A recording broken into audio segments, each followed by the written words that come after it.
Testing. Okay. Okay, hello everybody. Sorry for the delay. I was just working on even on the last moment to start the stream. A lot of feedback we might manage to gather. This is a different stream from what we used to do. So what we're gonna do today, we're gonna go deep into Venezuela crisis with slides, with infographics.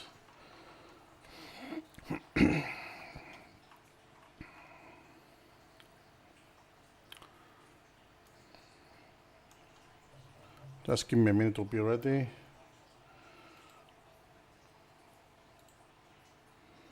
So the chat is open to everybody. All subscribers and members can use it, can chat.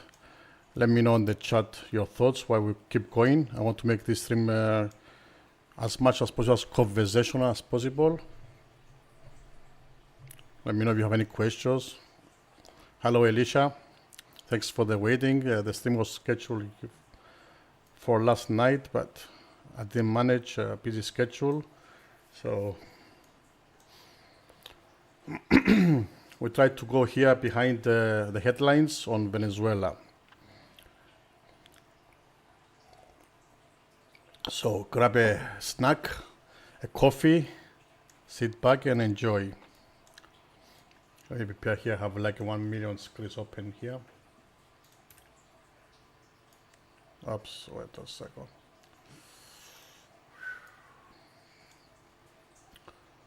Okay.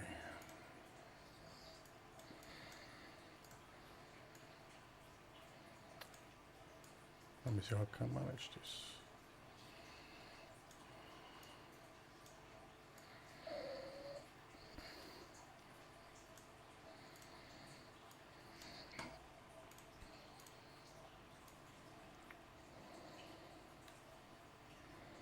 So we're gonna do the Venezuela crisis behind the headlines. This is a subject of the stream. So hello everybody, welcome to this deep dive live stream of Venezuela crisis. Today we are unpacking the real story behind headlines. We all seen the dramatic news, escalating tensions between US and Venezuela, American warships in the Caribbean, rhetoric flight between President Donald Trump and Venezuela President Nicolás Maduro. Many are asking, will Trump attack Venezuela? So this is a question we try to answer on this stream. And also we'll explore that question much more in the next couple of, I don't know how long it's going to take, maybe for sure more than an hour. So we're going to start with some historical context about Venezuela, especially on Venezuela oil. And then we're going to see the current events. We're going to see the military power of Venezuela versus the United States and many, many more. So stay tuned. We'll start shortly.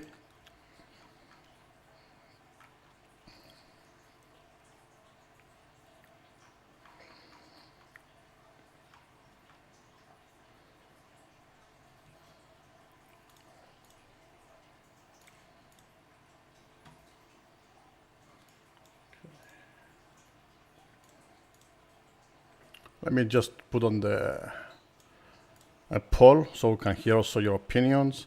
Let's start a poll.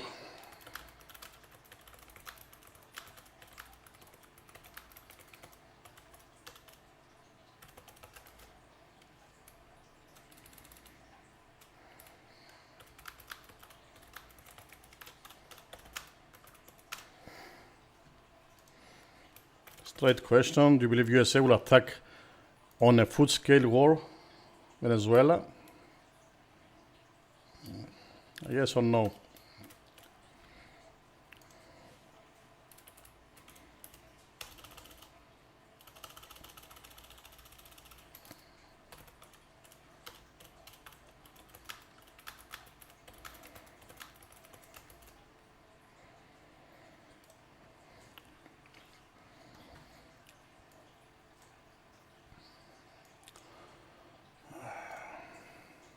Okay, let's take this starting. So we started actually already. Okay, let me find my notes.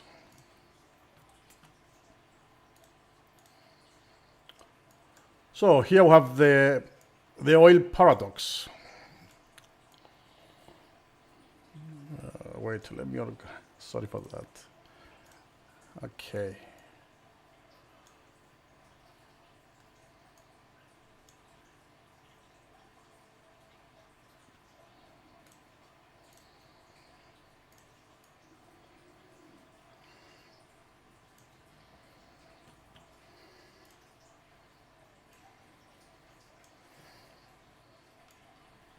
Okay, the oil paradox. So, rich in oil, poor in money.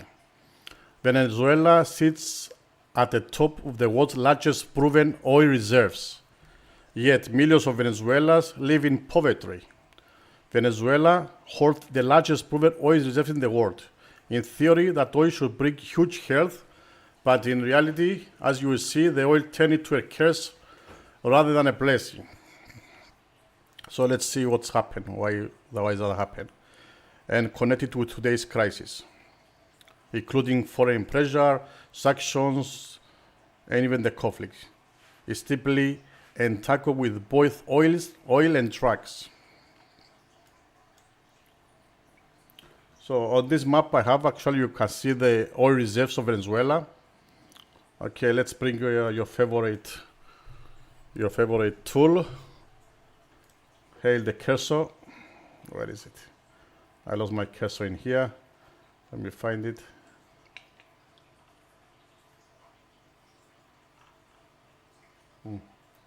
Okay, let's borrow a cursor from another.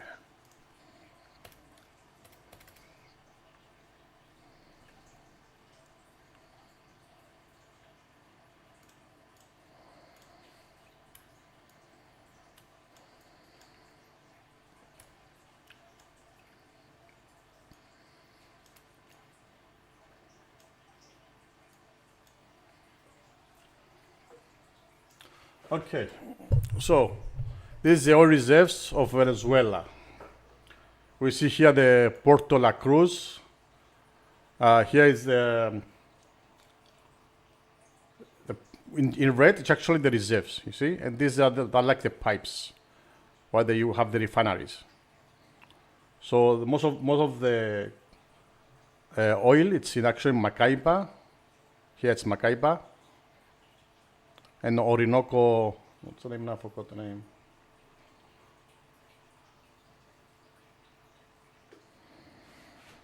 Orinoco, the name, let's see.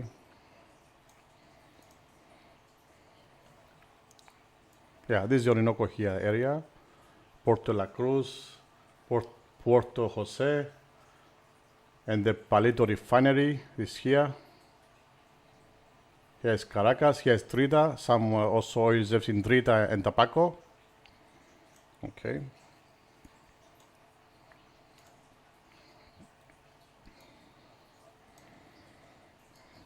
Let's go to the next slide. So let's see a little bit the history of oil of Venezuela. So in the 20th century, Venezuela transformed from a mostly agrarian poor country to a prosperous urbanizing society thanks to oil. Okay.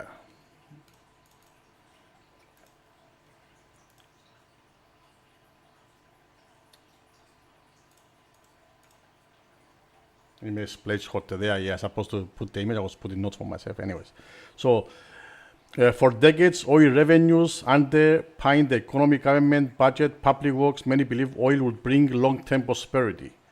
But when oil prices were high, the country and its leaders used windfalls to expand social programs and government spending. So far, a textbook, oil-rich country becomes rich, story right.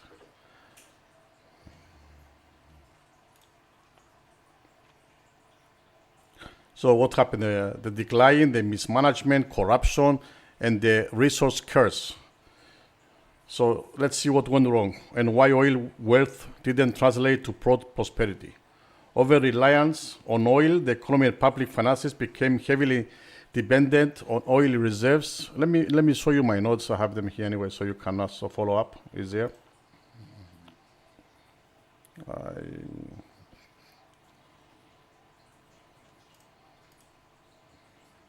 Okay, let's bring this up. Okay, yes, you have my notes so you can see from here. Okay, so over reliance of oil, the economy and public finances became heavily dependent on oil revenues. When oil price dropped, there was little other industries to fall back on. Mismanagement and corruption, massive government spending, much of its inefficient or misuse, and political patronage meant that oil money often benefited a small elite instead of building robust institutions or diversified economy. Neglected investment and collapse of production. You can see on the screen good, right? Yeah. According to the recent research, lack of investment and poor maintenance in oil infrastructure caused a collapse in actual oil output, even though reserves remain vast. Economic distortions and subsidies, domestic policies like heavily subsidized gasoline and other goods discourage productivity, encourage smuggling, and drain national resources. So the resource curse syndrome. Rather than fostering innovation and diversification, oil wealth entrench weak institutions, rent-seeking behavior, and vulnerability to external shocks like the price crashes or sanctions. The result, a country rich in natural resources but poor in real sustainable wealth for most of its people. Once thriving public services deteriorated, the economy collapsed, inflation skyrocketed, and shortage of basic goods became common.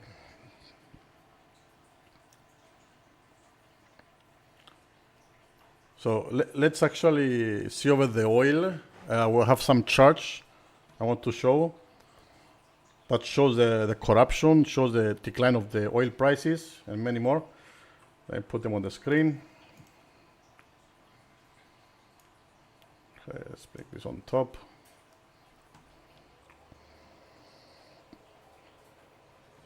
Okay.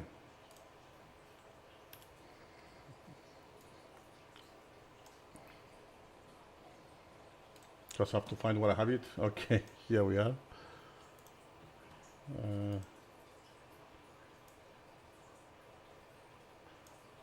Not this one. Give me a second.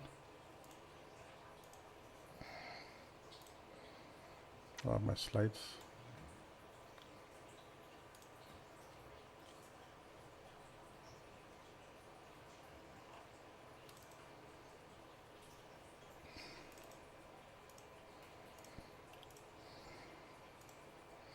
Okay, here I have a slide. This is showing actually Venezuela inflation spike after Maduro election, but we can see when Chavez was elected. On the left, you can see the percentage of inflation, and on the right, it's actually by the years. So let me bring my cursor. Okay, here it's the inflation percentage, and here it's the years. So before Chavez was elected, it was actually a little bit downwards, the inflation, and then it went up. So when we say inflation, we mean the people become poorer, losing their money. The value of their currency was getting less and less value.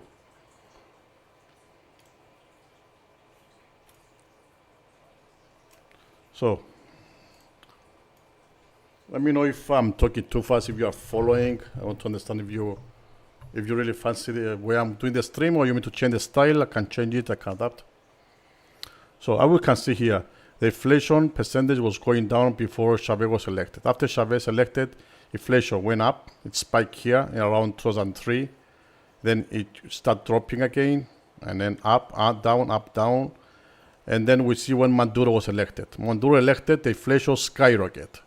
From 2012, actually went to 1,300% up. This is like unbelievable. That means people got poor over a day. People lose everything within days. 1,300 up inflation. That's why the country became so poor.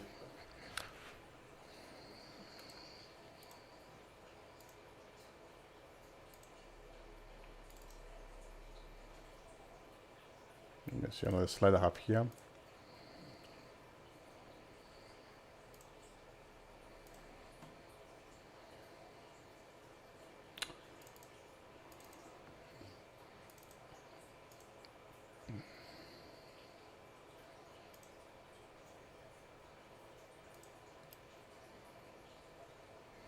So here's the Venezuela oil exports. Export to China. So in 2023 was the highest peak when they were exporting to China, and then just up and down. But the highest was in June 2023.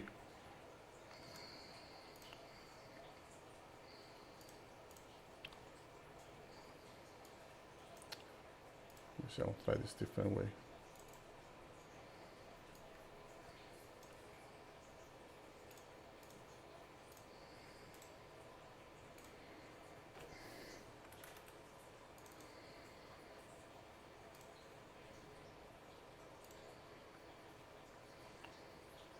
Okay. On this infographic, you can see the tariffs that they threaten the Venezuela oil imports. Import of Venezuela oil in 2024 by country. So the biggest one, it was China, which actually from 2023 it was a minus 18% less imports from Venezuela oil, the crude oil they have. 64% up in 2023 was a change for USA, importing crude oil in USA. Europe went to 300% up. India, 513% up. Cuba was minus 43, and others was minus 84.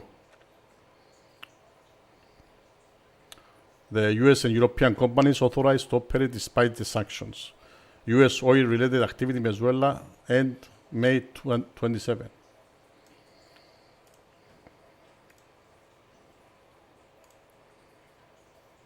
So here we can see the global reserve of oil globally.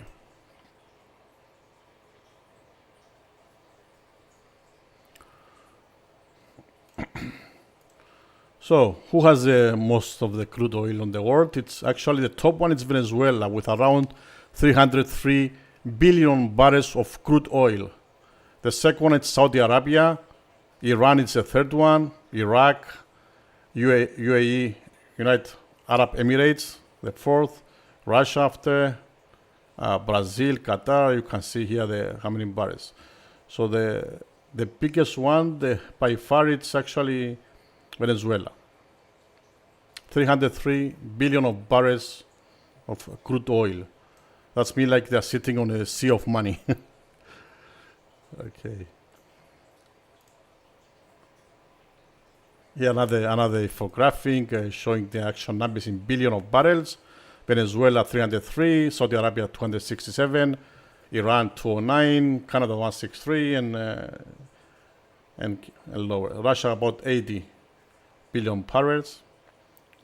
Iraq 145. So we know what's been happening on Iran. We know what's been happening in Iraq, Kuwait. You can understand where the money goes. So as we saw the last few days, there is a major U.S. military deployments around Venezuela in the Caribbean. We have F-35s, we have B-1 bomber, B-52 Stratofortress bombers around. We have the Reaper drones, MQ-9 Reaper drones.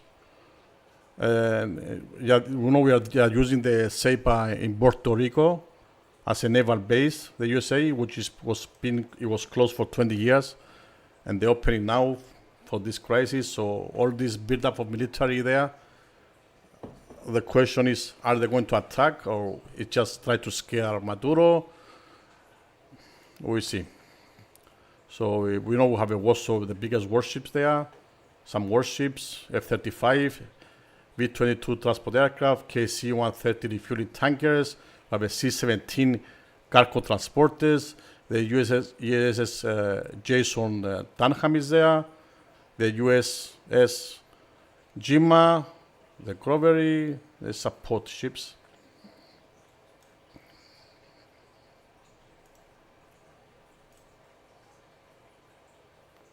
This shows here that the Venezuela oil exports fell 10% down.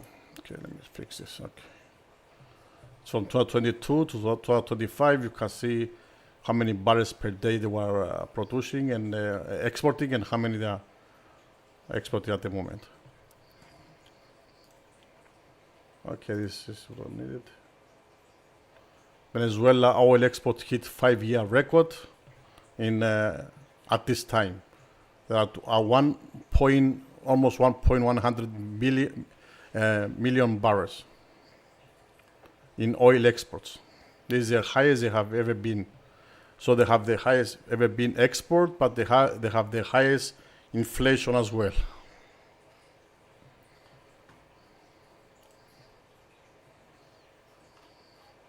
This is how much oil they produce per year. And it's actually the oil that they export, and here the production.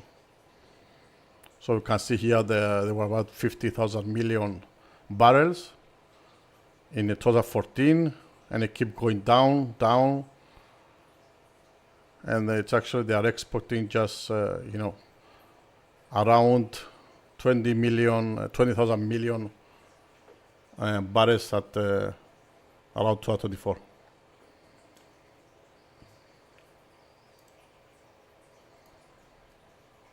Here is the reserve versus the exports. So how many they have and how many they export. So what we can see here actually on this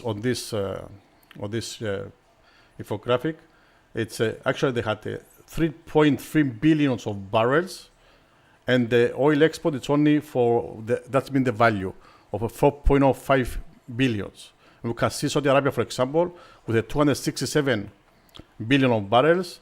They are making, they're making profit of 181 billions. Iran, with a 208, they're making 53 billions. So you can see here the paradox. It's they're exporting how much reserves they have and how much they're exporting. So 303 billion barrels, and just making they're exporting for 4.05 billion value of crude oil. That's what they make, it's paradox. It says here, but in total, the US exported about 125 billion of crude, far more than sanction hit Venezuela.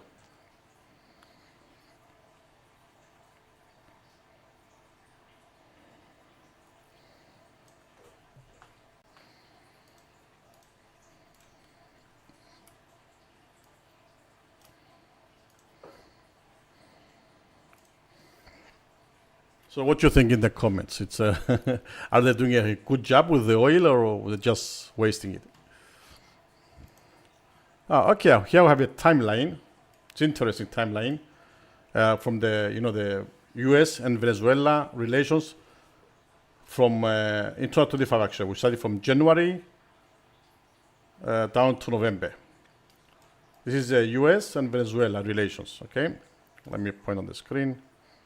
So in January 10, 2025, President Nicolás Maduro was sworn for the third term. U.S. reject results, cites fraud, and keeps sanctions. In January 28, like 2 weeks after, U.S. President Donald Trump revokes temporary protected status for about 600,000 Venezuelans, making them eligible for deportation. In February 21, 2025, Venezuela cooperates with U.S. on deported migrants. It was actually some migrants, they sent them today to the La Guaira airport from U.S. to Venezuela, to the Caracas. And to La Guaira, it's next to Caracas. So in February 26, Trump cancels Venezuela oil concessions granted by former U.S. President Joe Biden. In March 24, Trump to impose 25% tariffs on countries buying Venezuelan oil. In August 8, U.S. doubles rewards for Maduro's capture to 50 million. Labels him global terrorist leader of Cartel de los Soles. He's blaming Maduro for corruption, political corruption. What they call them also naming him as a terrorist, Cartel de los Soles.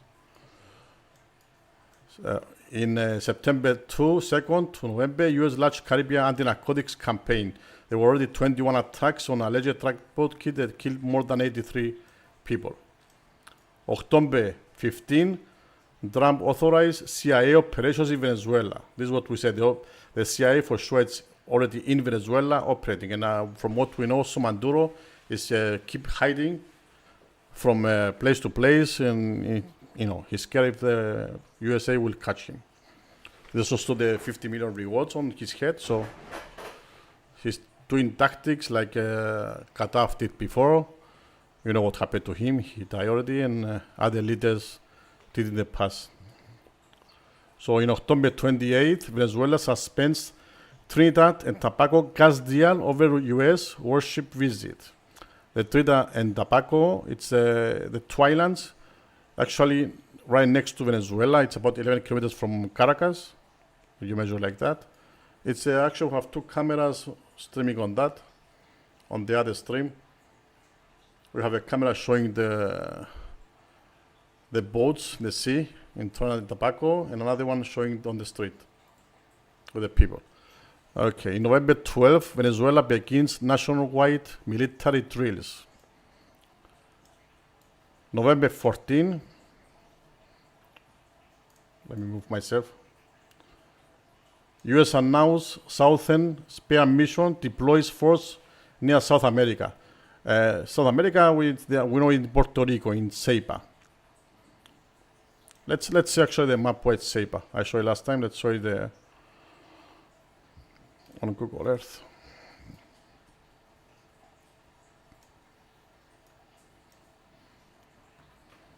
Okay, I have to find it first. Okay, so it's Ceiba, Puerto Rico.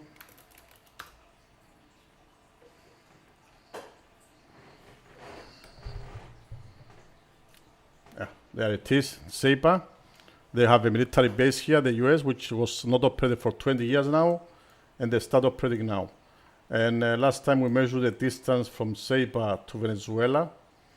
I mean, if I remember well, it was 847 kilometers away.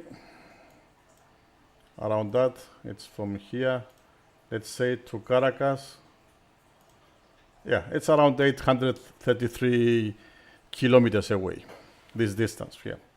So it's a lot of warships, F-35s, and they're using the base. They also, from what I saw on the other news sites, they have also in Trinidad and Tobago, they saw US Marines and boats approaching the area, even leaving the hotels there, staying in the hotels, some military officials. Here's a Trinidad and Tobago. So we know they're already in Venezuela anyways. The CIA is in Venezuela. Outside, a lot of warships.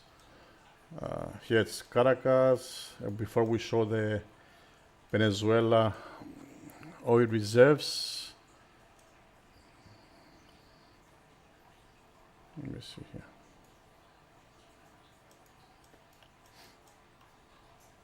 Okay, so this is a Ceiba base, which was not operated for like over 20 years. Let me show you the base on the map. Here, what they call it, Roosevelt Roads. It's actually the whole base is here.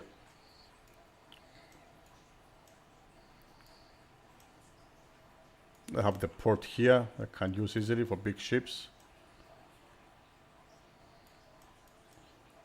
The base is here. It's big base. And they call the old Roosevelt Roads the brick. Okay. Former NRR control tower. Okay. So the base is somewhere here, or what they call Roosevelt Roads. Okay. Let's go to the slides.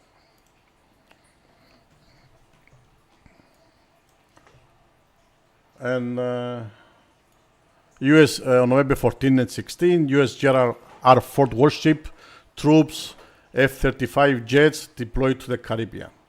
November 22nd, US Federal Aviation Administration warns airlines of hazards in Venezuela airspace, and the flights were suspended. This is when the Trump said that the airspace above Venezuela it's suspended in its entirety.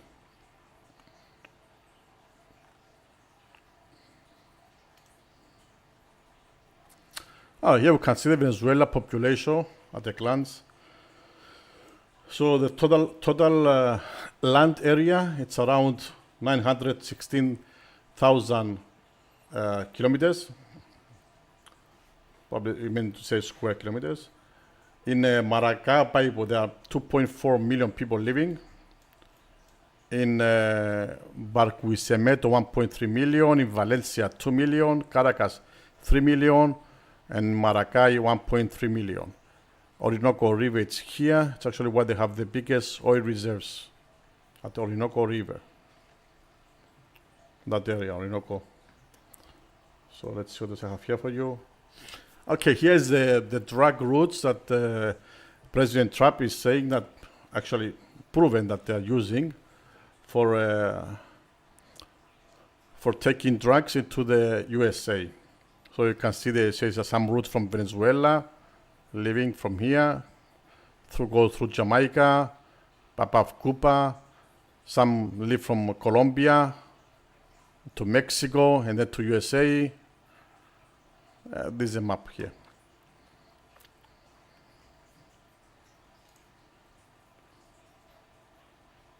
This map. It's actually this chart is the oil production. Yeah, as we can see over the years from 2013, 14, 15, it just keep dropping the production in oils. They have too much oil, but they're doing less and less production and less export. Yeah, oil production is falling. Okay, let me put this on there. Million of barrels per day. At around 2015, they a little bit over 2.5 million of barrels per day production. In 2002, it would drop down to less than a million barrels per day.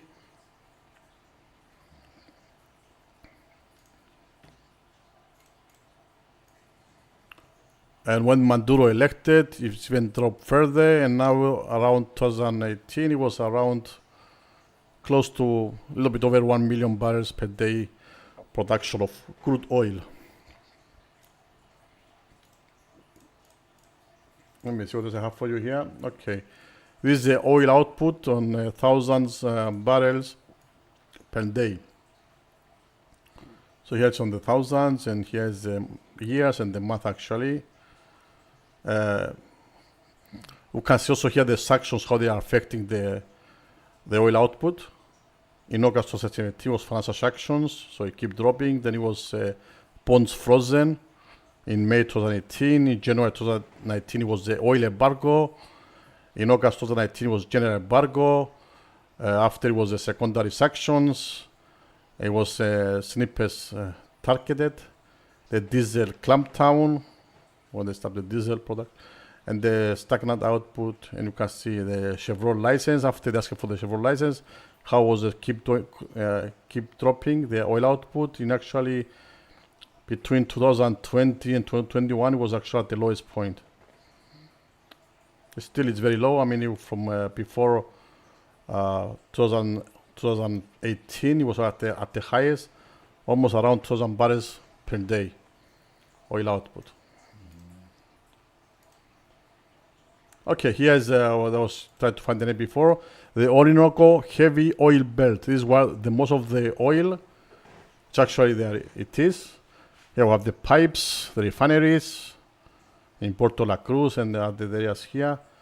We can see on the side the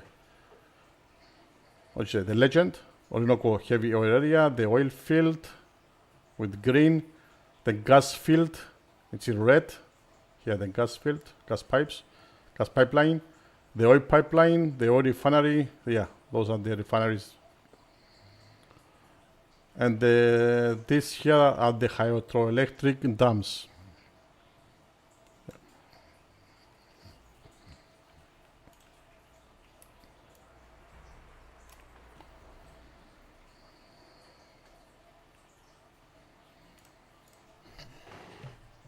So how are we doing on the chat? Are you bored yet, or you like the info you are getting, or you want me to change the style of the presentation?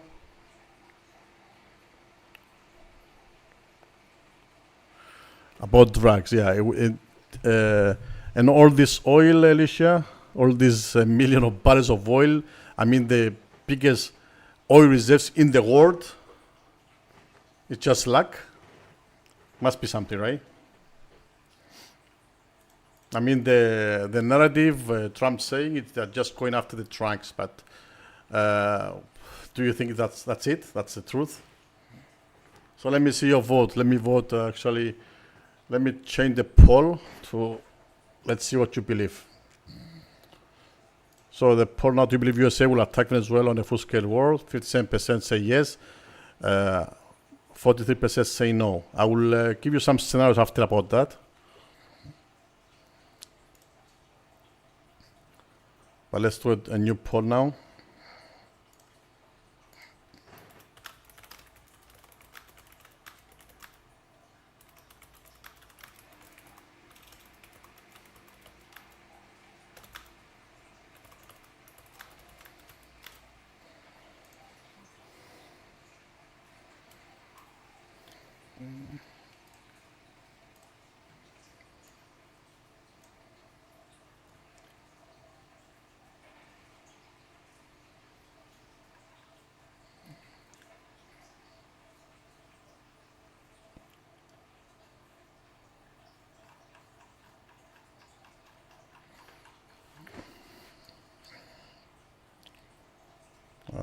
Let me see.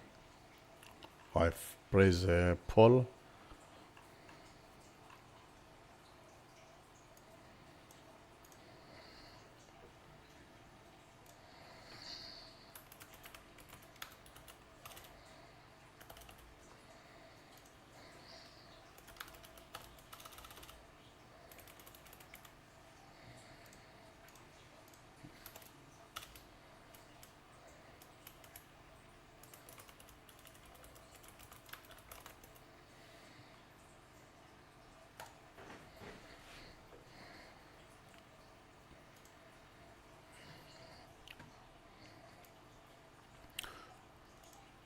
I don't know if okay, do you believe the crisis of Venezuela is because of their crude oil? They won't take their crude oil because of the trucks. Just want to fight the trucks and eliminate all the fentanyl and this, or do you believe it's geopolitics power because of the location?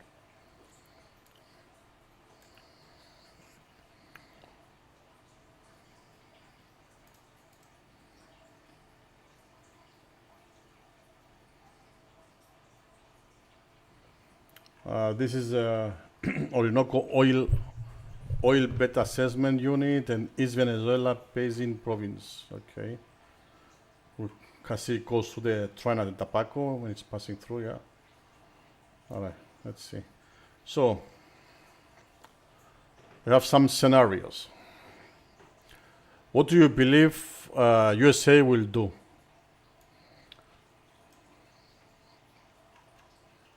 Okay, before we go that, I want to go to something else. We want to go to the, let me see here, my notes.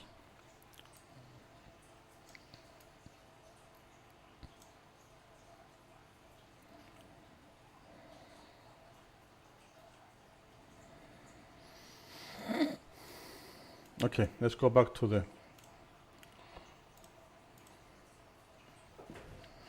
so, the decline, mismanagement, corruption, and the resource curse. We saw how much oil Venezuela has.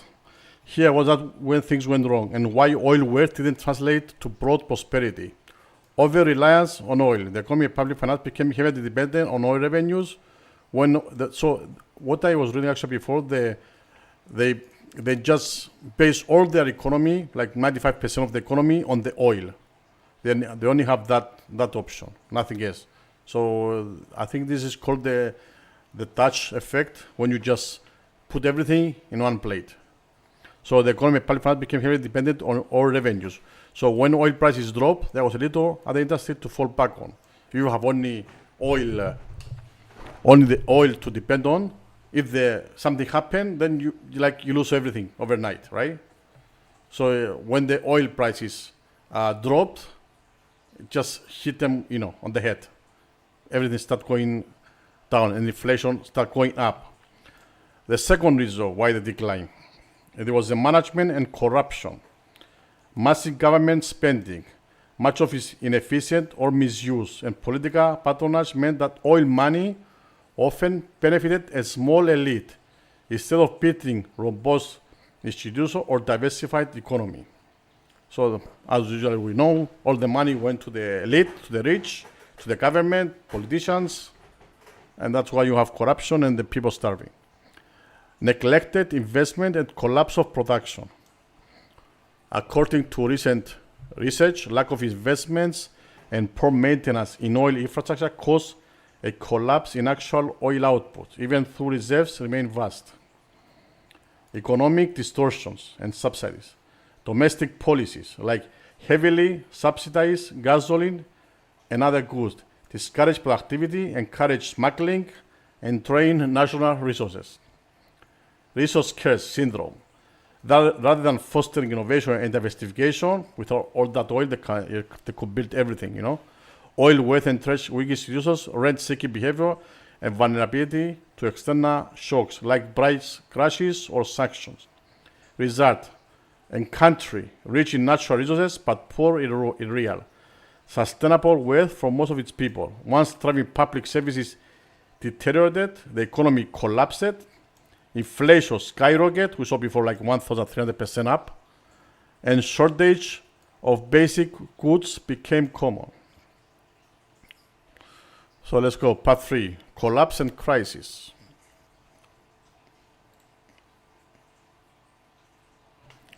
We're going to do the military assets later on. They do have about 144,000. We'll do that later on, Alicia. Let me see your comments on the chat. You know, I want to hear from you how you're following up. So now let's do the collapse crisis. Why millions harvest today? Over the past decade, output of oil has fallen drastically. We saw the chart, how the oil was just dropping and dropping over the years from 2018, how it keep dropping. That undermined the main source of national income. Government mismanagement, corruption, and failing issues made it difficult to respond properly to economic shocks. Shortage of food, medicine, basic goods became widespread. Inflation and devaluation made people's saving worthless. Yeah, you know what? When you have inflation, of course, the value of your currency just keep dropping. You know, let me explain with simple words what inflation means actually.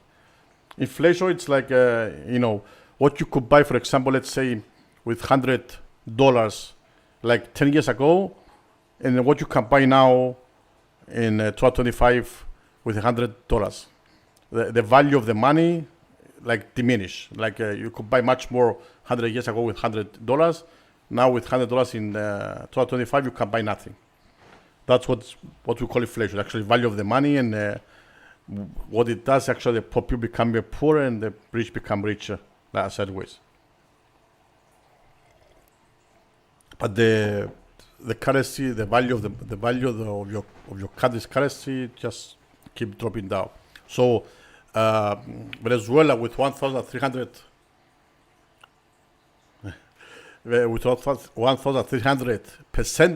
percentage of inflation, you can imagine how many. I think it was like with $1 you could buy like I was reading before like 800, almost close to 800 Bolivian money with $1, 1 to 800.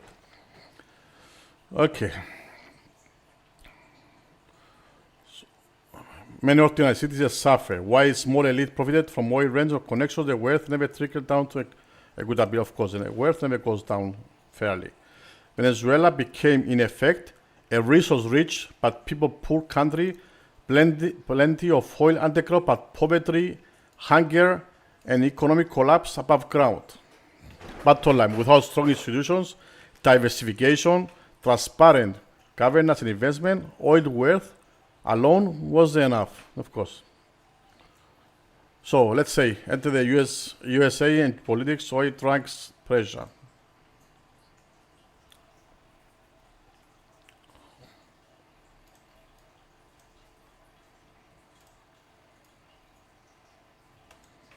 So let's see what we see here. Oops. Let's see this.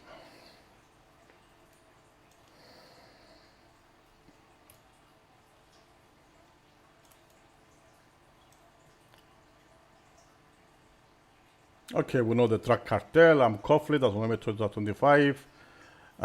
United States Armed Forces, they show the map where they are located. That's it. That area, it's Puerto Rico there. Here, let me show the Puerto Rico here. Ceiba, that's Ceiba around there. There's a Trinidad and Tobago. Here's Venezuela. Here it's more military outside Venezuela. And some, yeah.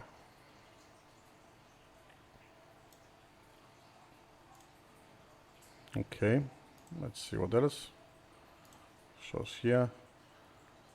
Yeah, this is Nicolás Maduro's a 50 million reward for whoever give information. Why is Maduro?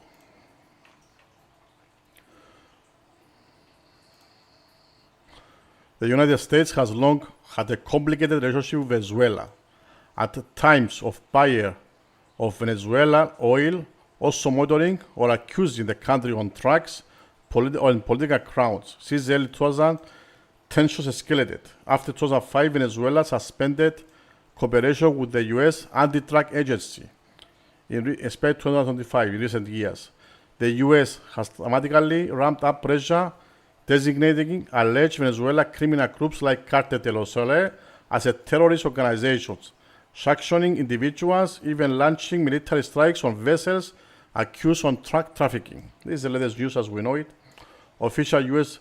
justification, stopping drugs coming into the U.S., protecting American citizens, targeting narco-terrorists. This is the official wording by the U.S. But many analysts argue that there is more at play: oil and geopolitical pressure, pushing to stabilize or change the government to regain control or influence over Venezuela's vast natural resources. So many experts agreeing that it's not about the drug and terrorists. It must be something else, and they're talking about the oil reserves.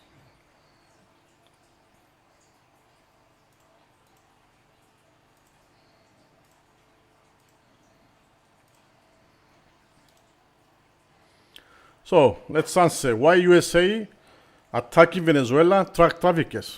Is it really about drugs? So this is a question. And please answer the poll. Let's see your opinion on the poll. Is it about drugs? Is it crude oil? Or is it about geopolitics and power? The US claims Venezuela criminal. Let me fix a little bit my screen here.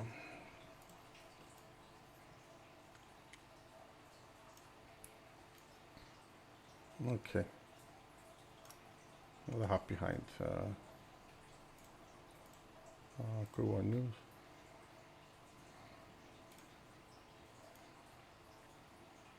Make it bigger for you, can read this there.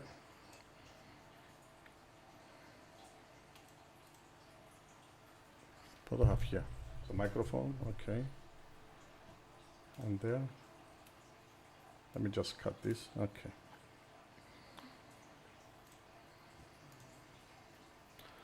Okay, so the big question, why is USA attacking Venezuela's drug trafficking? Is it really about drugs?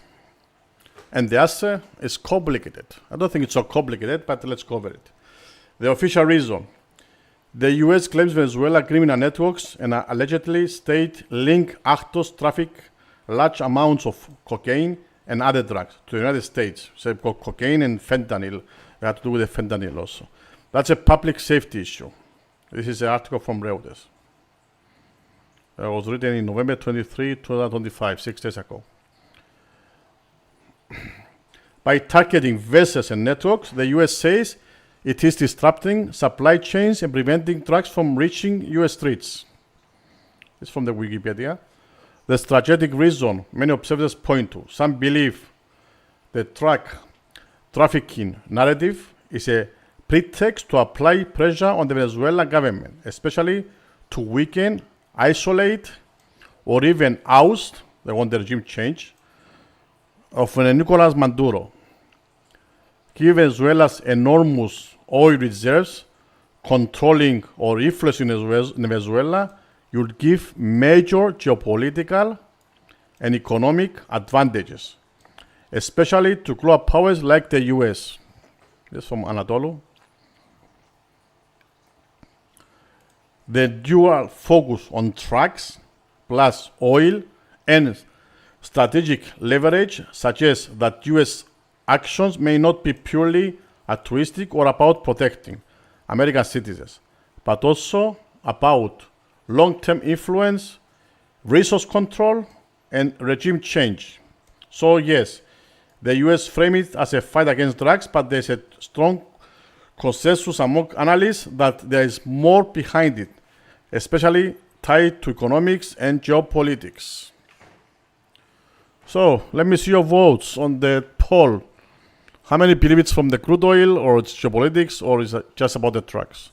It looks like split voting. 35% say it's crude oil, 30% say it's drugs, and 35% says geopolitics power. Actually, I could put another option like crude oil and geopolitics together, because they could also be going together. But so it has all to do all with it. Okay. So conclusion.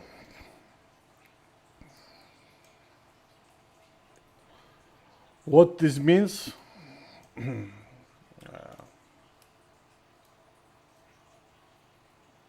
covering my titles there. Okay. The tragedy, what this means for people of Venezuela, and why viewers should care. Okay, why you should care. The tragedy of Venezuela shows that resource wealth doesn't guarantee prosperity. Without good governance, transparency, economic diversity, oil becomes a curse, not a blessing. Yeah, all of them, right? There are actually, all of them could be an answer, but it's some of them from more and some from less, and some are just like a pretext for USA to, to say their reason. But the real reason, it's not just trucks. Ordinary Venezuelans pay the price: hyperinflation, shortage of poverty, social collapse, even though the country sits on one of the greatest natural resources fortunes on earth. External pressure, sanctions, military threats, especially from powerful foreign countries, add another layer of crisis. When oil, politics, drugs, and geopolitics mix, ordinary people often lose the most. For the global audience, it's a warning story that natural resource wealth without strong institutions, without fairness, without diversification, can lead to collapse. And that geopolitics can magnify local tragedies. So this is the oil paradox, history, as well as oil. In the oil paradox, why a country rich in oil is poor in money. We have said this part here. I have more for you. Hold on. Okay. So let's go over the scenarios now. Why USA is attacking? Why USA is attacking? Okay. I have them slides here. So there's 5 scenarios. I could come up with 5 scenarios. Scenario 1: increase air. I mean, what the scenario is about? What's going to happen from now on? What is the USA will attack, or what they're going to do?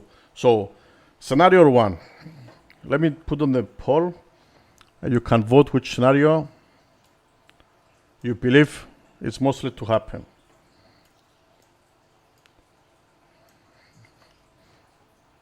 Let me end this poll. So on this poll, okay, not so many votes, 24 votes, but 42% say the crude oil, to believe the crisis Venezuela is because of. 42% say the crude oil, 29% say the drugs, and 29% say geopolitics power. I'm sure after this stream, many more people believe the crude oil. It's not the drugs. So let's make a new poll now. Start the poll. What will USA do to, I don't know how to press, to Venezuela from now on?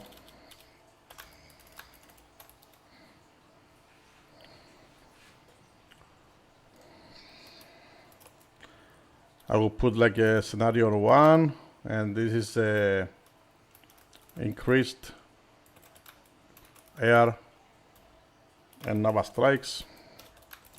That means just continually hitting the boats and from air and on the sea. Scenario 2.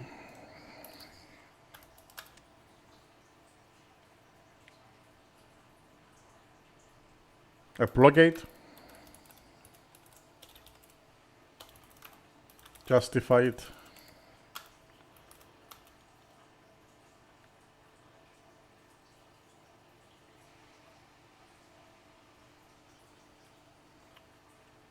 By truck trafficking.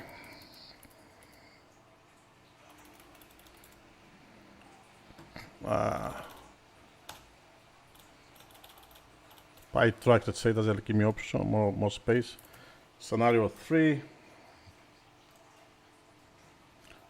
They will negotiate a deal on the oil and negotiate it. Oil deal.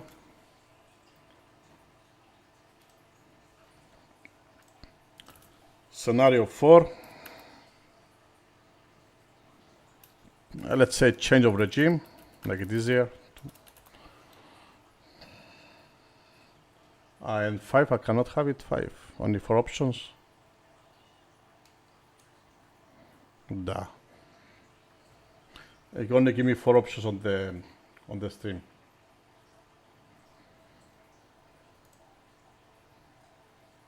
Let me see if I can put it here. Scenario, how am I gonna put it here? Why just 4 options?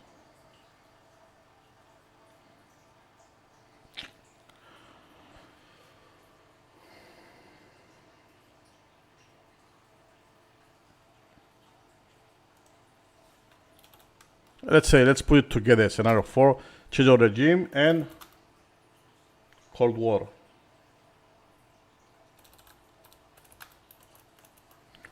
Let's put them together. Okay, start.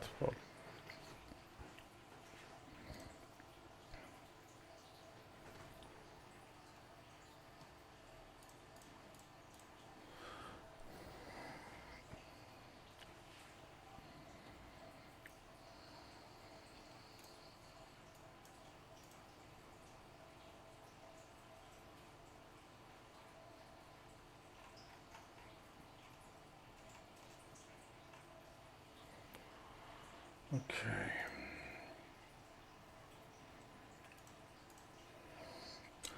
So let me find my notes. I have a ton of windows open here.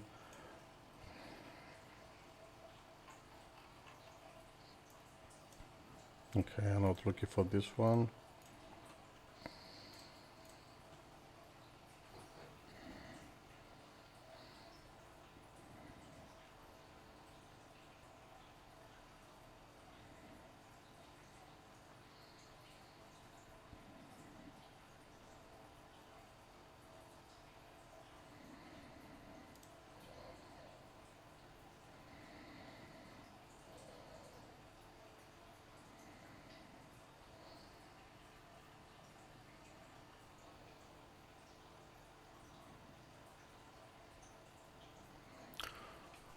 Have here why the US cares so much about Venezuela. So for the oil reserves, let me put this on the screen also. I have it on the Word.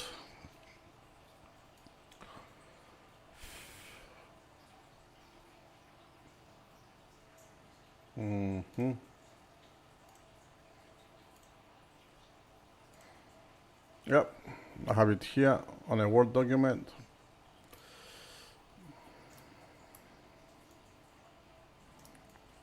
Let's do it before we go to scenarios, okay?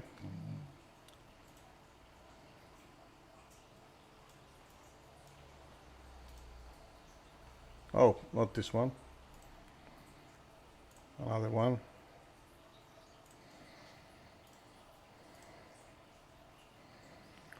Venezuela, December 2nd. Yeah, this one.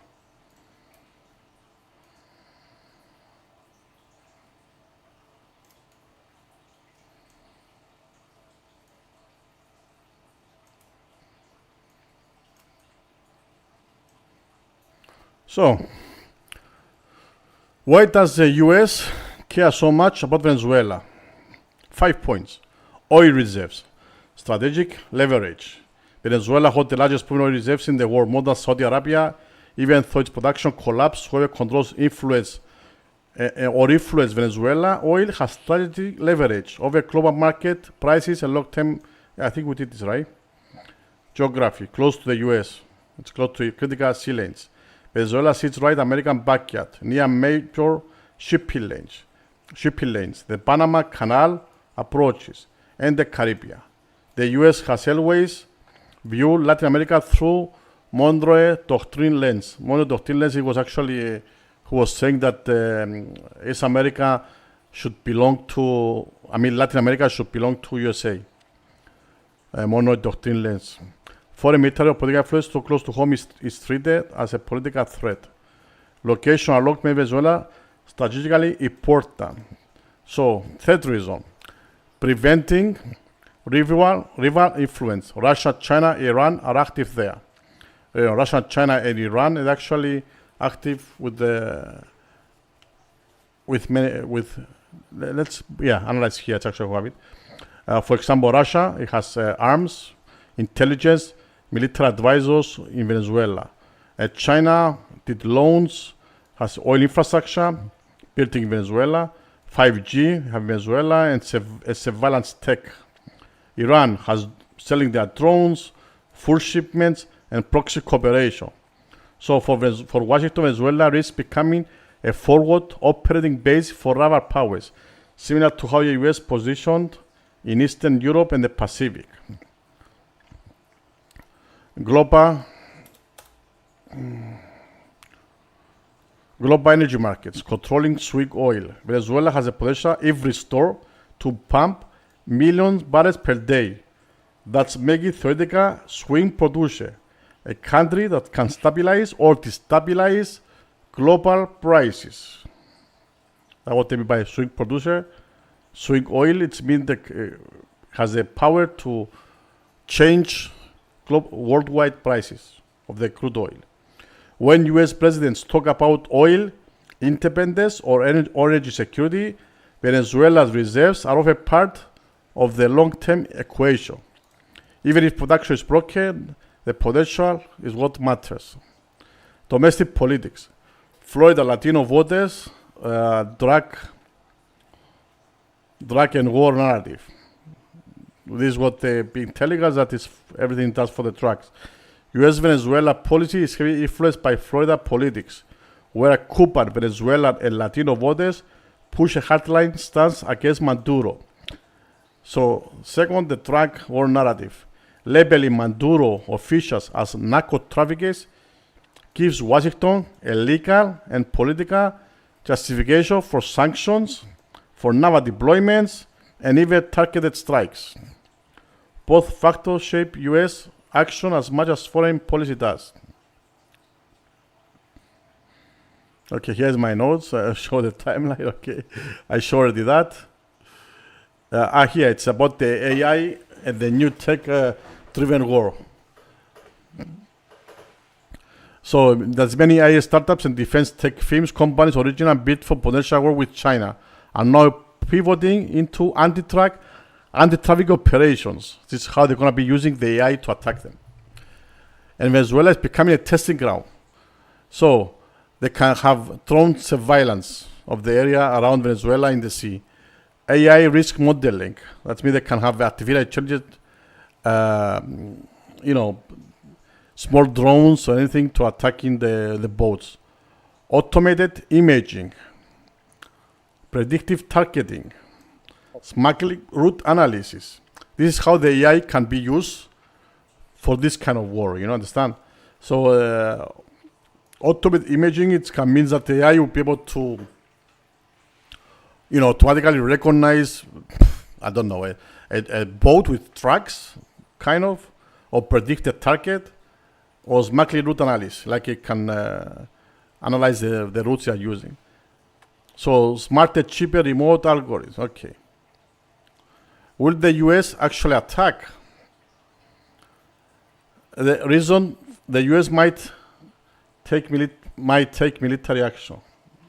Where am I? Okay. Domestic political pressure, drug war narrative, strategic testing in oil, weak Venezuelan military, friendly governments nearby allowing stage. Reason: the US might not attack, risk of backlash, humanitarian disaster, Russia-China response. This is the reason why they might not attack, because if China and Russia also attack back, then we're gonna have the World War III.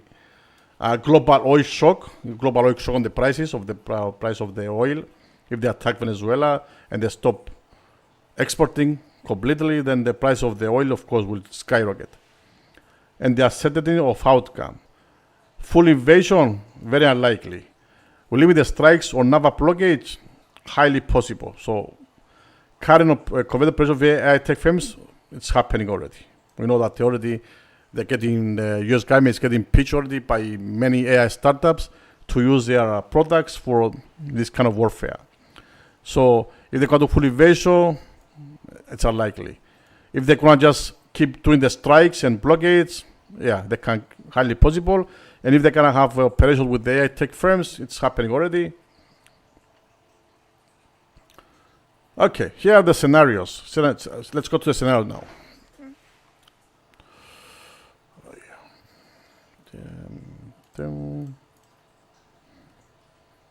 So the scenario 1, increase air and naval strikes. So in this scenario, the US doesn't launch a full invasion.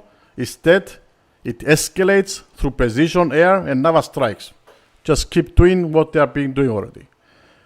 Think Tomahawk missiles, drone strikes, and anti-ship or anti-radar targeting along the Venezuela coast.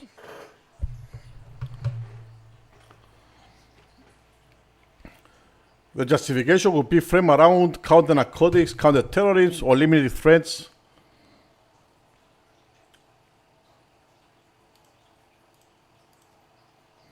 Yeah, I put on the screen my notes. So, we have the 5 scenarios, all right?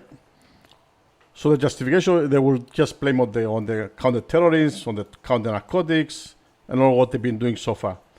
This strategy avoids boots on the ground, but still applies massive pressure on Maduro's government. The risk: Venezuela retaliates through guerrilla attacks, cyber disruptions, or by deepening alliance with Russia. Iran or China turning a limited strike into a prolonged tit for tat escalation. Scenario 2.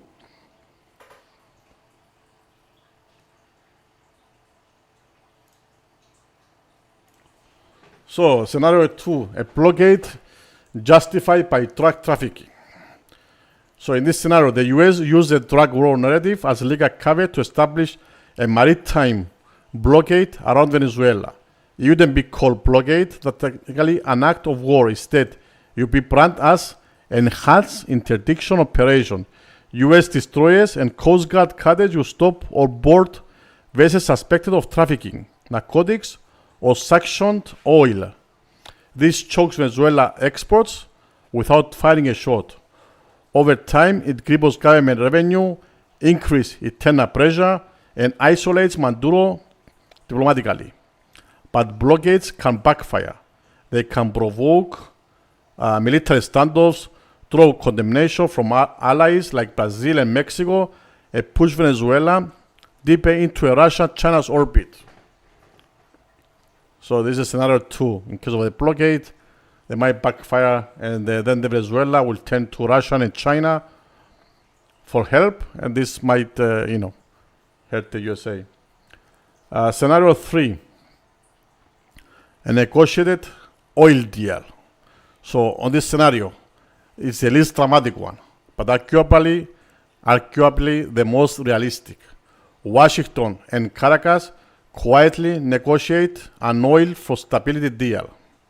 The US offers limited sanctions relief if Venezuela allows fair elections, opens certain oil fields to US companies, or distances itself from Iran and Russia. So basically, the USA become monopoly on buying the oil from Venezuela. So distant the US and Iran and China from the oil. Welcome to the Back to the Family. Daro has become a member. Oh, welcome to the family, Ben. This part of voice call, but it's messy. Okay, this part of voice, but it's messy. Criticizes props a dictatorship. Why supports IQ? It prevents a humanitarian catastrophe. Let's go to scenario 4. Collapse of Venezuela government. After years of hyperinflation, corruption, blackouts, and shortage, Venezuela's government, Venezuela's government could simply collapse under its own weight, not necessarily with a dramatic fall, but through fragmentation of the military, loss of territorial ground control, and elite defections. Economic pressure combined with US sanctions and internal arrest could push powerful factions within the regime to negotiate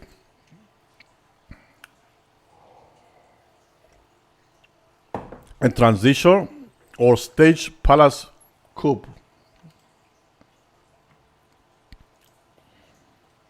A collapse will create chaos, refugee surges, power vacuums, armed groups like ELN and FARC, FIRC, I don't know what that, expanding operations. Neighboring countries will panic. The US might feel compelled to intervene under humanitarian or counterterrorism justification. This scenario is unpredictable. It could lead to renewal or to failed state crisis. So this is scenario 4, collapse of Venezuela government, change of the regime, and collapse of the whole government. Let's go. Scenario 5. So Venezuela become a new Cold War proxy battlefield. Russia and China support Maduro, potentially armed conflicts, and expand the US sanctions and isolation. So Venezuela becomes the next major proxy battlefield, a great power rivalry, similar to Syria or Ukraine, but in Western Hemisphere. Russia already supplies arms and intelligence. China has invested heavily in infrastructure, oil, and surveillance systems. Iran sent advisors and drones. If the US increases pressure, these powers may respond by doubling their support for Maduro, not because they love him, but because weakening US influence in Latin America is strategically valuable. Venezuela then becomes a stage where superpowers test drones, electronic warfare, sanction resistance, and disinformation campaigns. No invasion occurs, instead, a prolonged geopolitical arm wrestling match unfolds, with Venezuela's court in the middle. So these are the five scenarios. First scenario, we said, they're gonna keep doing what they've been doing, increase air strikes, air and naval strikes. They will not put boots on the ground, no ground forces. Second scenario, they use a counter-track legal cover, what they've been using. They slowly economy stagflation, and that one might risk the rising of Russia and China aid to help Venezuelans. Scenario 3, the two USA makes a negotiated deal with Venezuela. Scenario 4, collapse of the Venezuela government, change of the regime. And scenario 5, a new Cold War proxy battlefield. So for the sake of the world, we don't hope that scenario 5 will happen.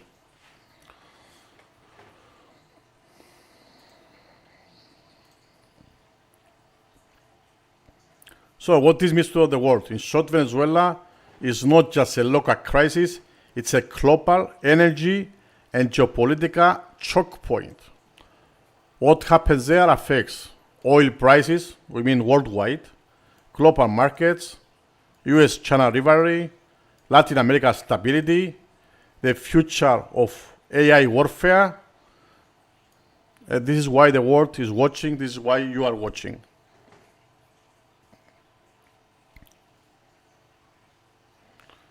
Okay, I'm not finished yet. I'm supposed to finish this, but I have more material, more things to show you on the screen. So yeah, but it's a good time to show. Hit that subscribe button, like, comment on the video, comment on the chat or on the video afterwards. Let me know what you think of this. Let me know what you think might happen.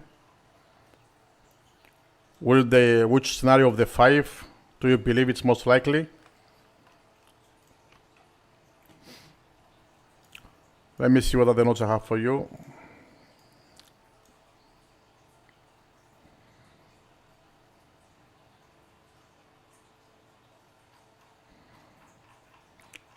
You know, I've been researching this for like the last 2 days, and actually, the more I research, the more things I find. And I have a ton of notes here. I think I have the time to organize my notes, but I'm guessing it could be kind of a review, since most of the notes I'm matching with other notes. Hi Pam, welcome to the chat. Thank you for being here. Thank you for being a member. Hi Alicia, whoever is watching.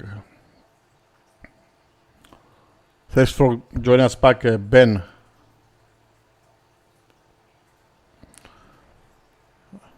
Thank you subscribers to be on the chat. You can join us, become a member. It helps the channel, can make more streams like this one.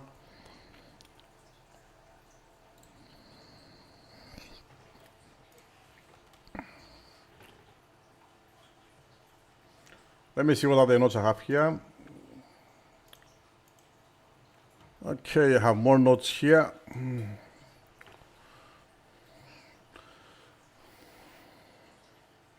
I have the history of the whole thing with before Maduro and after with Maduro. Don't know if you want me to go through it fast. In 1999, it was Chavez's rise. Hugo Chavez was elected president in 1998 on a populist anti-establishment platform, vowing spearhead a Bolivian revolution. He positioned himself strongly as anti-US in rhetoric. Once in office, Chavez pushed through a new constitution and importantly moved nationalize Venezuela's vast oil industry, assessing greater state control over oil wealth. These early moves rewrite the constitution and seizing control of oil immediately set Caracas on a collision course with Washington. In 2002, it was a coup and distrust. The tension escalated when the short-lived coup ousted Chavez in April 2002. He was restored to power after 48 hours. Chavez accused the U.S. of backing the coup, a charge Washington denied. But this incident cemented 2 decades of mutual distrust. From that point on, Chavez frequently lambasted U.S. imperialism, while U.S. officials criticized his growing authoritarianism. So throughout the 2000s, Chavez courted U.S. rivals like Russia, China, and Iran for alliance and ideas, further irritating Washington. Oil, the backbone of economy. High oil prices in 2000s filled Venezuela's coffers, and Chavez used that with force to fund ambitious social programs for the poor. However, the oil boom masked warning signs. The economy became overly dependent on oil. Government spending soared, and corruption and mismanagement took root. This is what we said before. They invested like more than 95% on the oil and nothing else. No diversification. So the economy was all based on just on the oil. And then it was political corruption, mismanagement, and so on. In 2013, Maduro takes the helm. As we know, they got Maduro. He won the elections, carried on the Bolivarian revolution.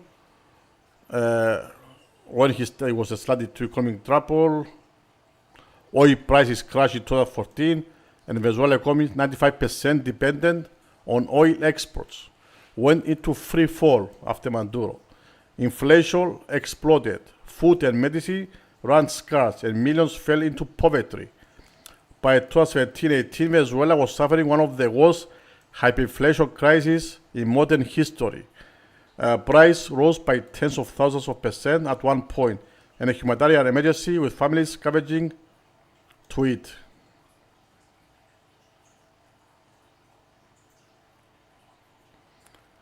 Who want to read all this? You can stop the stream and read it. I'm planning to build just a website for news, so I can also post all this in a website so people can read after. It's a really important points here, but we're gonna spend. If I go through it, we're gonna spend the stream. We're gonna be doing the stream until tomorrow. I will just scroll over it, and people who can stop it, the stream and read.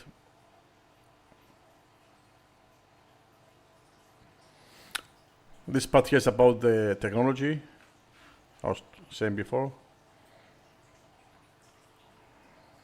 Okay, here's a comparison between the Venezuela and US military in numbers, the military strength.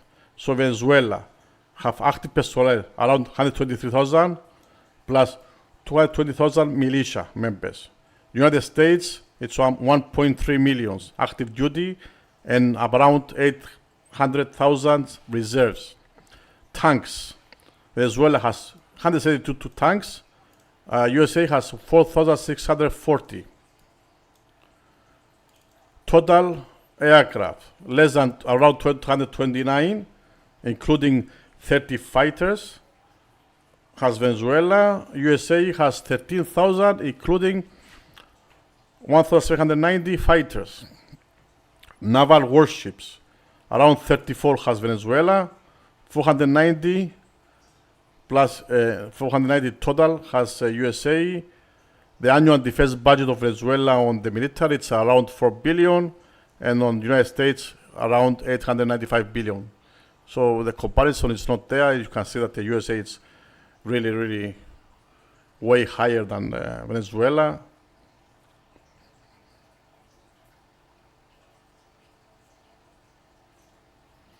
That's why the Venezuela, they say if they're gonna have to go, they're gonna go through the guerrilla war.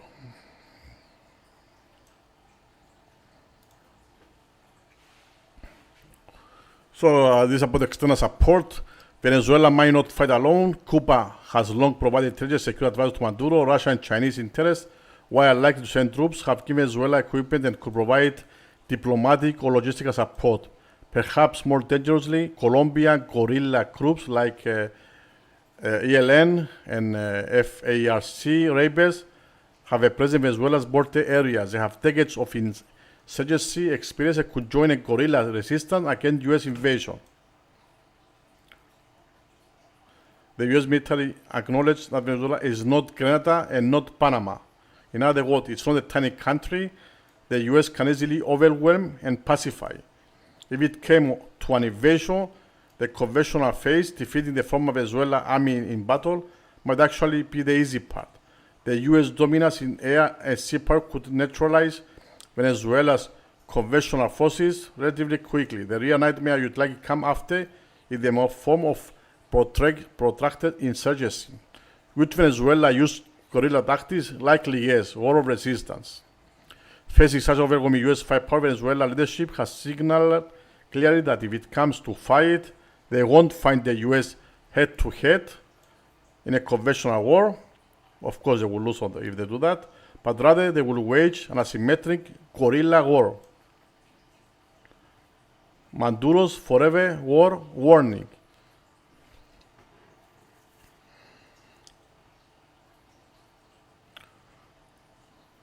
In November 2025, amid the U.S. military buildup, President Maduro explicitly urged Trump to avoid an Afghanistan-style forever war. Speaking to CNN, Maduro said, "No more forever wars, no more unjust wars, no more Libya, no more Afghanistan. Long live peace." Basically, he was saying, if you attack us, you are going to get bogged down, just like the U.S. did in Iran and Afghanistan.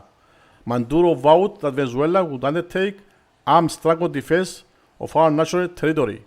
If the U.S. invaded, this rhetoric matches the Venezuela military doctrine has long been a defensive guerrilla strategy.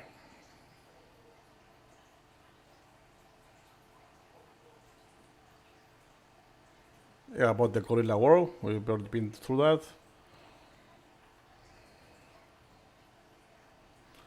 So if it's gonna happen, we're gonna see asymmetric attacks, like ambushing patrols in difficult terrain, targeting US bases with mortar rocket fire, using improvised explosive device on roads, lessons from Afghanistan and Iraq, with unfortunately apply snipers in every area, cyber attacks, and disinformation to disrupt US operations, even drug warfare.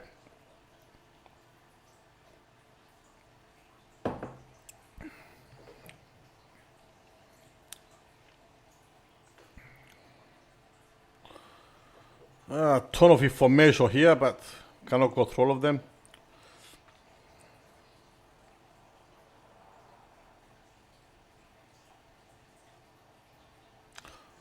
Black gold. Venezuela has more than proven oil reserve than any other on the earth. We saw this on the slide also. Around 303 billion barrels of oil, 25% of the world non-oil. So let's say like 1/4 of the whole world oil. It's actually in Venezuela.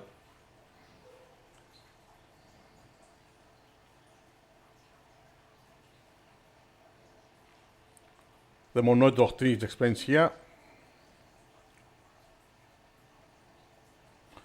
Monroe Doctrine, who doesn't know, it's a 19th century US policy opposing outside European intervention in the Western Hemisphere. The Trump administration explicitly invoked it. In 2019, the Secretary of State of Mike Pompeo said, "This is not ideological, it's just a good old-fashioned power politics." That's why we have the Monroe Doctrine, which would dusting off in this administration. In other words, the US sees Latin America as its strategic backyard.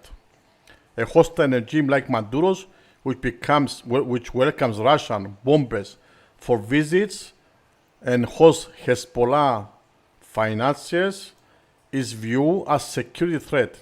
So Hezbollah has also a hand here in Venezuela. In fact, Trump Defense Secretary 2025 Peter Hedgett declared, "The Western Hemisphere is America's neighborhood and we will protect it," calling the Caribbean deployment a mission to secure the homeland from narco-terrorists. This rhetoric echoes the Monroe Doctrine logic. So geopolitically, removing Maduro will snuff out the last vestige of anti-American socialist governance in the region and likely curtail Russo-Chinese influence there. So they want to minimize or extinguish the Russian and China influence in Venezuela. It's worth noting that of late, leftist governments in Latin America have opposed U.S. intervention, but they also urge a peaceful return to democracy in Venezuela. So they consider Maduro as a dictator. However, hardliners in Washington, like Rubio or Bolton, have long wanted to make Venezuela foreign policy win, turning a socialist dictatorship into a pro-American democracy. Some even see it in Cold War terms, strike a blow against Cuba, which opposed a party by Venezuela oil, and against Russian meddling in the region.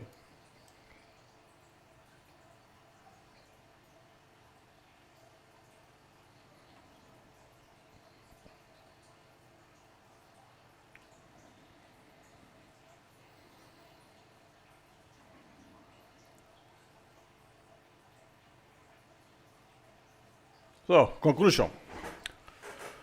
To wrap up our extensive discussion, Venezuela crisis is a multi-layer saga. On one level, it's a story of a country that went from prosperity to collapse, of people yearning for better days. On another level, it's a high-stakes international showdown with President Trump at least appearing ready to use military force in America's backyard for the first time in decades. Will Trump actually attack? The consensus among many experts is that the full-scale invasion remains unlikely, not because of lack of capability, but because of the enormous risk and cost we said before. Maybe Russia and then China will aid Venezuela, and then we're going to have World War III or a Cold War. However, the risk of a war by accident or incremental escalation is real. Already shots have been fired at that point. The presence of so much military hardware in proximity raised the chance of incidents. So they say that basically an accident can happen at any time. And if the US election is on the horizon, one can ignore that sometimes leaders resort to military action if they think it helps them politically. We saw how Venezuela military stacks up. It doesn't conventionally, but also how they plan to fight unconventionally, guerrilla tactics. If war comes, it likely won't be clean, shock, and awe victory followed by rows and parades. Could be a messy, drawn-out conflict that nobody truly wins, in which the biggest losers will be Venezuela people caught in yet more violence. So the biggest loser could be Venezuela people caught in the middle. Why does they want Venezuela? I think we believe we covered that. It's for mixed reasons. Stopping the regime. It's illegitimate, preventing Russia and China from gaining a foothold in the Americas, protect the U.S. national security from alleged narco-terrorism, and yes, eyeing those massive oil reserves that could be crucial for energy markets and profits. The truth is that all these factors interlock. It's never purely one reason, but oil and power politics are undeniably central when you shift through the rhetoric. Even U.S. officials have hinted it, as we said it, and the sheer scale of Venezuela's oil wealth makes it strategically important. In the media, you hear simplistic narratives like Trump defending freedom or U.S. imperialism for oil. Hopefully, after this dive, you can see more complex. How complex is actually the thing? There are elements of validity, cynicism in both narratives. One can both Maduro's dictatorship and question the true intentions of a foreign intervention. Maduro's words, no more forever wars, long live peace. And Trump's warning, if they do put us in dangerous position, they will be shut down. Those quotes encapsulate the brinkmanship. Each side is trying to scare the other off. So for the sake of the Venezuelan people, we hope it will not happen. War is unpredictable, and once initiated, the forces unleashed no party can be hard to control.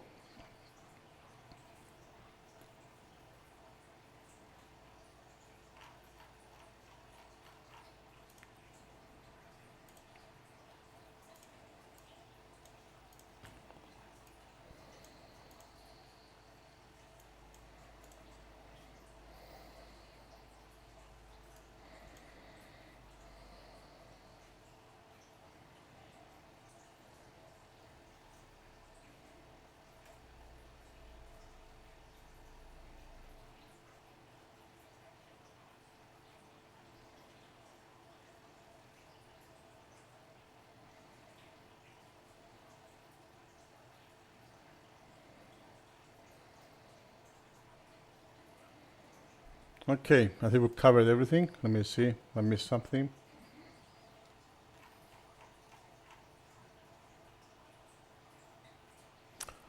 Let's see some other latest news from Colombia president who sent a peaceful warning to Trump to not wake the jaguar. Where is it? Let me see.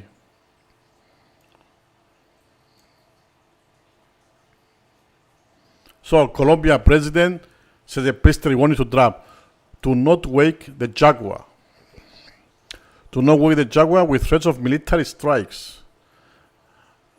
So, there was an article in The Guardian which actually explains how sharply to Donald Trump threat of possible military action against drug producing countries like Colombia, warning that such threats amount to a threat against Colombia's sovereignty, using the metaphor wake the jaguar as a show of strength. Trump declares any country trafficking drugs into the U.S. could be subject to attack. Trump says any country trafficking drugs to the U.S. can be attacked.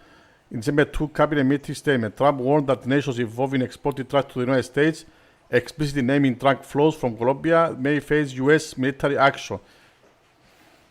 Colombia publicly rejected U.S. threats, called them an attack on sovereignty. U.S. expand maritime strikes. More drug smuggling vessels struck in Caribbean and Pacific. Death toll climbs.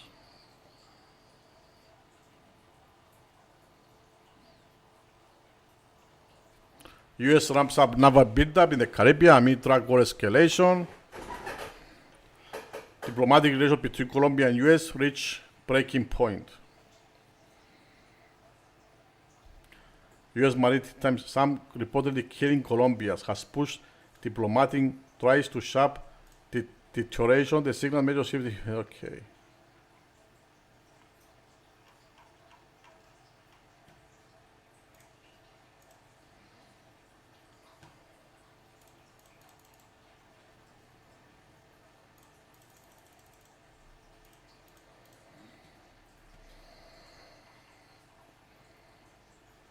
Okay, that was the stream. I hope you enjoyed it. It was too many information. I tried to put them together. Research. I use actually the AI. I use ChatGPT to get some summaries to help me gather information fast. I did gather too many information, as you can see. I used the Google search to get the slides. So I hope you enjoy it. Don't forget to subscribe, like, comment down in the chat.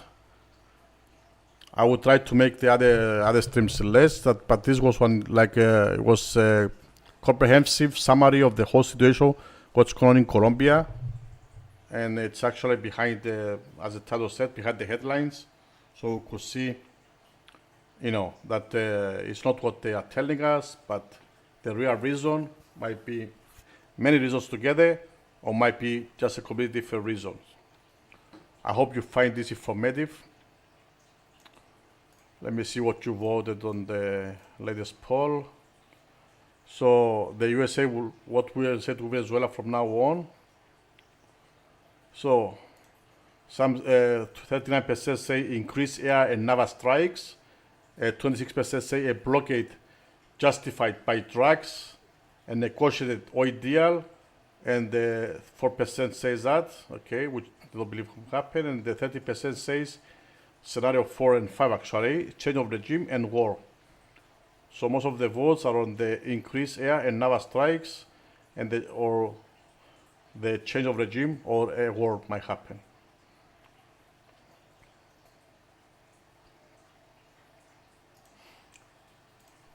Thank you, Alicia. I hope you enjoy it. This stream.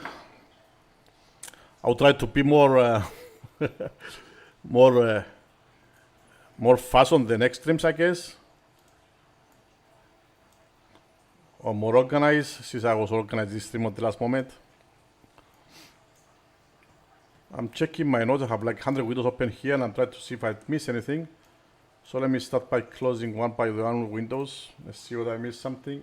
I do have some news on the.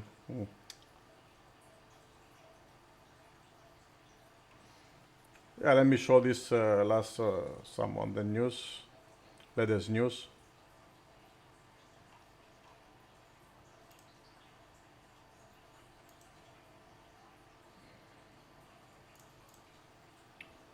I have here an interesting chart. What is it now? Which window? Not this one, not this one. Let's see in Google News. Yeah. I put it on top. So here we see actually the monthly Venezuelan crude oil production, and it's how much is the US imports from Venezuela, and Venezuela consumption of the exports to the rest of the countries, to the rest of the world. Here you see this month of the production goes to the US. And that much they are exporting in other countries. But obviously the US wants to get even more and better pricing. Maybe that's all why it's happening. See all this much million of barrels goes to the USA. About more than double almost. Not double, but about much more, a little bit more goes to actually in other countries. We know that they are exporting to Russia and China as well. There's another article here explaining everything. This is the article about Colombia president warns Trump to not wake the jaguar with threats from military strikes that Colombia will attack back. So Colombia's president had warned Donald Trump that he risks waking the jaguar. This is what we did before. Shortly afterwards, Colombia President Gustavo Petro hit back in a social media post saying, to threaten our sovereignty is to declare war, to not damage 2 centuries of diplomatic relations. Petro, this is a Colombian president, also invited Trump to visit Colombia, the world's largest producer of cocaine, to see this government's effort to destroy drug-producing labs. Come with me, and I will show you how they are destroyed. 1 lab every 40 minutes. I don't think it's true, destroying 1 lab every 40 minutes and there's still so much drug going around, right? So if they're destroying 1 lab every 40 minutes, how many they're producing? How many more labs are out there in Colombia producing drugs, cocaine, fentanyl, and all the other things?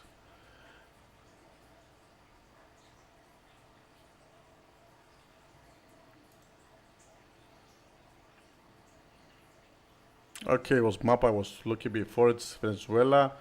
The location, how do the slides show this? What is the location? Central America, North America. There, Caribbean. Okay. And anyways, for the latest stories, Google News. You can find a summary from all the other medias with the top stories, or you can filter what you like to see, look at it, which is helpful to find the top stories fast.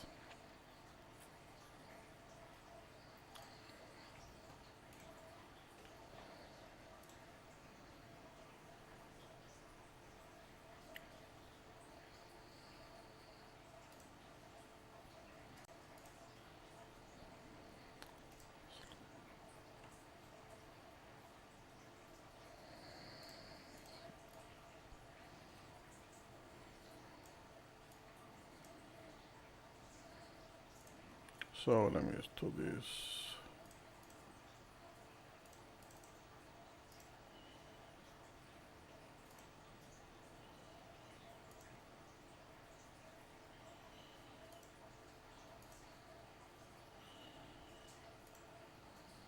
When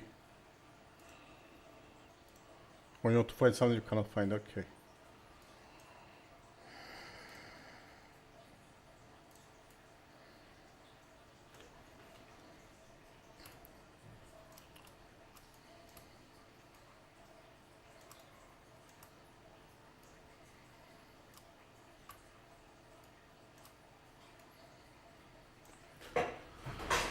So, thank you for watching. Subscribe for more. Hit the thumbs for the like button.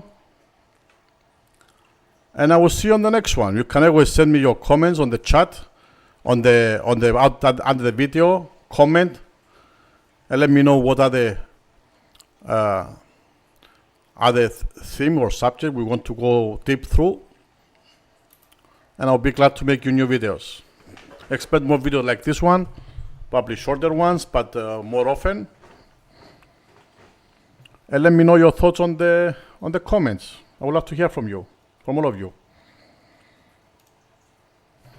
So, take care. Hope you enjoy it.